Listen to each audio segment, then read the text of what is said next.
Pasta చేయడం ఇది second time అనమాట నేను వంట స్టార్ట్ చేసిన తర్వాత. ఫస్ట్ ఏంటంటే సింపుల్గా అవి ఉడకబెట్టేసి టమాటా, పచ్చిమిర్చి ఇలా వాటిలో మ్యాగీ మసాలా వేసి చేశానమాట. ఇదేమో ఇప్పుడు చీజ్తో చేస్తున్నాను అనమాట. తిండిపోతులకి ఎప్పుడు తిండే లోక అన్నట్టు నా ఇన్స్టా ఫీడ్ అంతా ఎక్కువ ఇలాగే కుకింగ్ వీడియోస్తోనే వచ్చేస్తున్నాను అనమాట. ఇదైతే చాలా సింపుల్గా అనిపించింది, కానీ నేను దాంట్లో చేంజెస్ చేసుకున్నాను, అందుకే మీకు వీడియో తీస్తున్నాను అనమాట. నేను బయటకు వెళ్ళినా సరే ఇలాంటివి ఏమైనా తిన్నా నేను ఎలా కావాలో మనం వాళ్ళకి కుకింగ్ ఇన్స్ట్రక్షన్స్ చెప్తాం కదా, అలా చెప్పి చేయించుకుంటా అనమాట.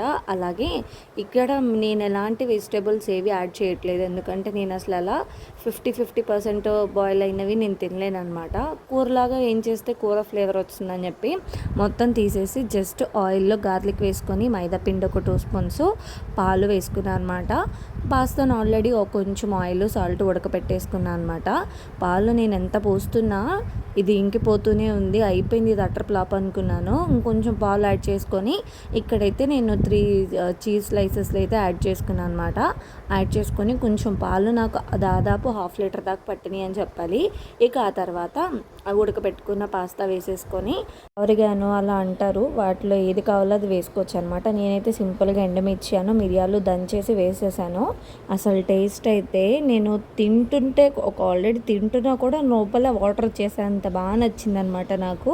నేను చాలా ఫీల్ అయ్యాను, నేను తినేటప్పుడు ఎందుకు వీడియో రికార్డ్ తీసుకోలేదు అని చెప్పి.